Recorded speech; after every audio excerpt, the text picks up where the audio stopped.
Hello, hello. Petite vidéo aujourd'hui parce qu'on me l'a demandé. Une personne qui a... je me rends compte que mes cheveux, c'est une catastrophe. Je viens de prendre la pluie, c'est merveilleux. C'est pas grave. Une personne qui a réagi sur la vidéo où j'explique se faire respecter versus avoir besoin de convaincre. Et là, elle me dit... je vais aller voir s'il n'y aurait pas une vidéo sur comment se faire respecter sans forcément se mettre en colère. En fait, c'est exactement ça. Il y a 2 points en fait là-dessus que je vais avoir. Premier point, c'est pourquoi ça te met autant en colère qu'on ne te respecte pas. Pourquoi tu es obligé de sortir les crocs pour t'imposer devant quelqu'un. Pourquoi tu es obligé d'y aller en force pour te faire respecter, pour qu'on t'écoute. Parce que tu as besoin de convaincre. Tout simplement. Si tu as besoin... En fait, quand tu as besoin de te fâcher comme ça, c'est parce que tu veux absolument qu'à la fin, on te valide. C'est parce que tu veux absolument qu'à la fin, on dise « Ouais, bon, d'accord, ok, t'as raison. » Ça, c'est chercher à convaincre. L'idée de se faire respecter, c'est juste de savoir dire « Hé, là, non, stop. Là, je te donne ma vision des choses. Ça te plaît pas. Je m'en tamponne le cocon, en fait. Moi, je te donne ma version. C'est comme ça. Maintenant, si ça te plaît pas, qu'on n'est pas d'accord, moi, ça me dérange pas. Maintenant, si toi, ça te dérange, c'est ok, mais moi, je stoppe là. » Se faire respecter, c'est juste imposer qui tu es. Dans le calme, parce que toi, tu sais qui tu es et la personne en face ne te fera pas douter. Si jamais tu as besoin de te mettre en colère pour te faire respecter, c'est parce que tu as besoin encore que la personne en face te valide finalement. Mais c'est ok, c'est pas grave, d'accord ? Dans le sens où, le deuxième point en fait que je vais aborder là-dessus, c'est et pourquoi être en aversion avec la colère ? Parce que, ok, il y a ce besoin de s'imposer et de se faire respecter, juste dans tes idées, dans qui tu es. Après, j'ai pas le fond de ce que la personne a voulu me partager. J'ai pas l'histoire complète. J'ai pas, voilà. Mais il y a ce truc de, ok, c'est souvent que tu as besoin effectivement donc de te faire valider derrière. Tu as besoin de convaincre, ok. Mais parfois, se faire respecter, c'est aussi très honnêtement, en toute fluidité. Moi, j'ai eu besoin, j'ai un ado à la maison et de temps en temps, il tente des trucs. Il a cru qu'il pouvait prendre ses aises. Et en fait, à un moment donné, il faut que je m'impose. Donc, de temps en temps, je suis obligée de montrer. Ouais, avec en fait un petit peu plus de hargne, en mode là, stop. Là, tu débordes. Là, c'est hors de question que tu oses encore une seule fois me parler sur ce ton. Oui, je suis obligée d'hausser le ton et oui, je suis obligée. Ça me met en colère. Parce que j'estime qu'un enfant, il doit respecter son parent quoi qu'il arrive. Même si lui, il a besoin, c'est ce que je lui expliquais, tu peux avoir le droit d'avoir besoin, toi, de t'imposer, de t'affirmer dans qui tu es, parce qu'effectivement, il arrive à un âge où il a besoin de prendre sa place, c'est normal. Mais tu peux le faire aussi dans le respect de l'autre. Tu dois en fait, le faire dans le respect de l'autre. Donc, je t'impose le respect envers moi, c'est clair. Oui, je me suis fâchée. Mais en quoi c'est négatif, en fait, de se mettre en colère ? Parce qu'effectivement, si toi, t'estimes que la plupart du temps, t'es respectueuse avec la personne en face, que tu es qui tu es et que la personne doit te respecter comme ça, il y a aussi ce droit de dire « Eh oh, là non, je suis pas d'accord. » Et là, ça me met en colère. La colère n'est pas une émotion qu'on ne doit absolument pas vivre en fait. Il y a aussi cet aspect-là qu'il faut prendre en compte. C'est pas grave d'être en colère. Le tout, c'est de ne pas y rester dans la colère. Je l'ai déjà fait une vidéo là-dessus, de se dire la colère peut être une impulsion. Ça ne doit pas être un moteur, ça ne doit pas être quelque chose qui doit te faire avancer. Mais parfois, ça peut être une impulsion justement pour imposer le respect. Parfois, ça peut être le truc qui... la réaction fait que là, stop, maintenant c'est la limite. Et là, t'imposes ta limite à ce moment-là. La colère n'est pas forcément quelque chose envers quoi il faut avoir une aversion. Comme la tristesse, c'est juste une réaction de ton cœur, de toi, de ton toi intérieur. Quelqu'un qui vient te manquer de respect ou autre, en fait, simplement, tu ne veux pas... Ce serait plus grave, en fait, si quelqu'un venait te manquer de respect que toi, tu disais rien. et que toi tu laissais faire. Disons qu'il faut se dire qu'à un moment donné, si l'irrespect te met encore fortement en réaction, ça veut dire que tu as déjà avancé. Ça veut dire que tu es dans une phase où... Ça veut dire que tu es dans une phase où il y a une période où tu ne te respectais pas toi-même, où c'est-à-dire que tu laissais aussi les gens ne pas te respecter et tu disais rien. D'accord ? Souvent, on passe par là. Maintenant, tu es dans la phase de on te manque de respect, ça te met en colère. Ça veut dire que tu as avancé déjà. C'est merveilleux. C'est top. Bravo.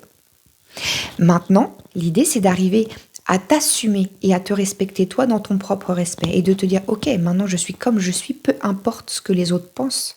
Je ne vais pas essayer de les convaincre. Si les autres en face ne pensent pas ce que je pense et ne me valident pas dans qui je suis, ils sortent de ta vie et basta. Terminé.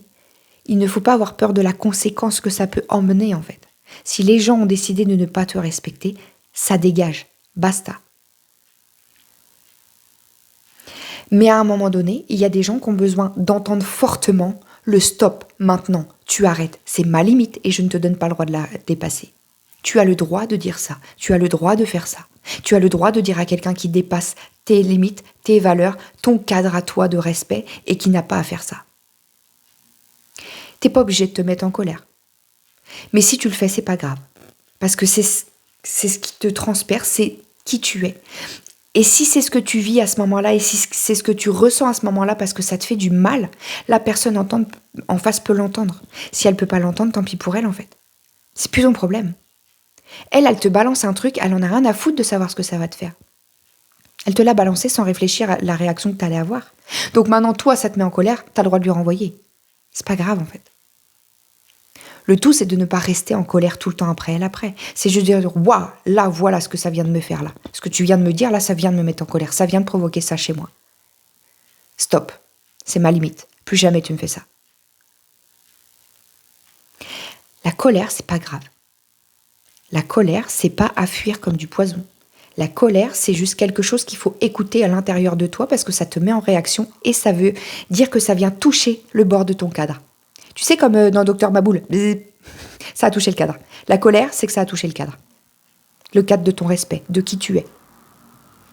Si ça vient toucher ça, eh ben ça veut dire qu'il faut réajuster la personne en face. Et que tu as le droit de le faire, que tu as le devoir de le faire. Pour ton propre respect à toi, écoute cette colère quand elle arrive, elle n'est pas grave, bien au contraire. Elle est un indicateur de là, non, stop, c'est fini, je ne veux pas, je n'accepte pas.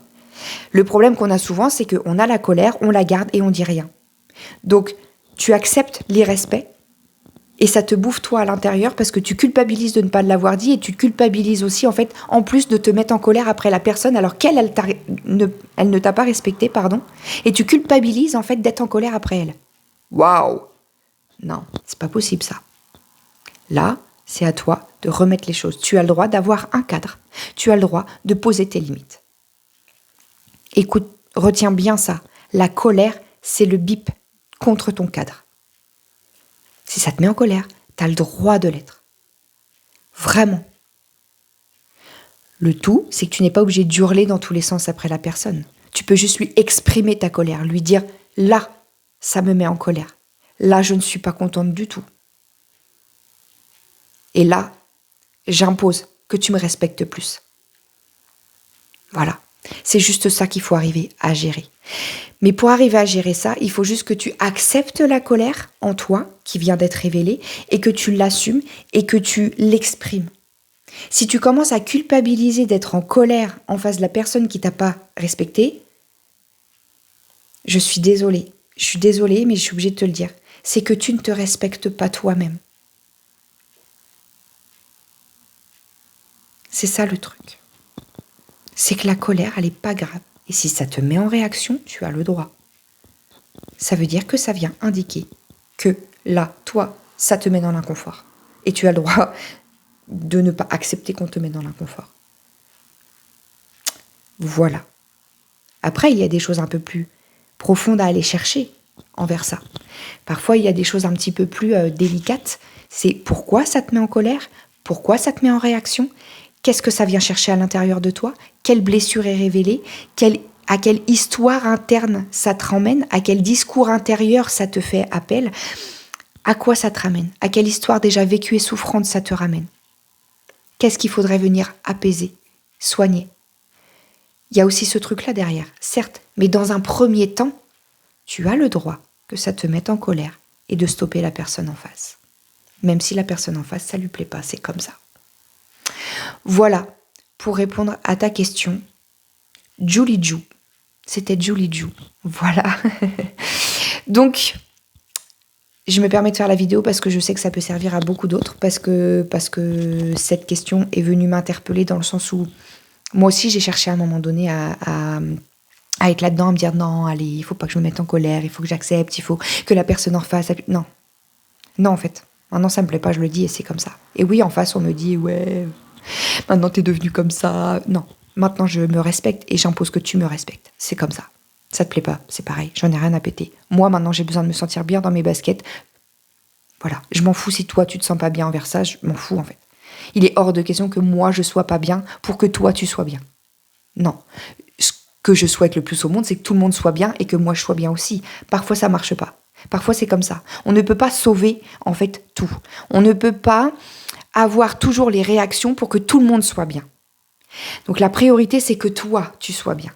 Ma priorité, c'est que moi, je sois bien. Si toi, tu ne l'es pas avec ce que je te dis, avec juste le respect de mon cadre, si juste dans qui je suis, ça te dérange, c'est que tu n'es pas fait pour être dans ma vie. Basta. C'est tout. Si tu n'es pas prête à m'accueillir et à me respecter dans qui je suis complètement, t'as rien à foutre là. Et j'ai rien à foutre là non plus. C'est tout. Respectons-nous, restons chacun dans nos vies et basta. C'est aussi simple que ça. C'est pas facile, mais c'est aussi simple que ça quand même. C'est ça le truc. C'est simple à faire. On a juste à être nous. Maintenant, c'est complexe. Quand on est débordé de culpabilité, de remise en question sans cesse, de manque de confiance en soi, de manque d'amour de soi. C'est ça l'idée. Maintenant, quand tu auras travaillé ton respect de toi, ton amour de toi et ta confiance en toi, en mode je suis là, j'ai le droit d'exister et j'ai le devoir d'exister parce que je suis là et de toute façon c'est comme ça. À partir de là, tu seras plus obligé de te fâcher fort envers les respects. Tu auras juste le truc de dire stop, là ça me plaît pas. Il est hors de question qu'on me parle encore une fois comme ça. Voilà.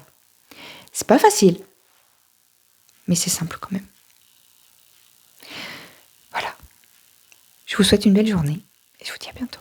Salut, salut.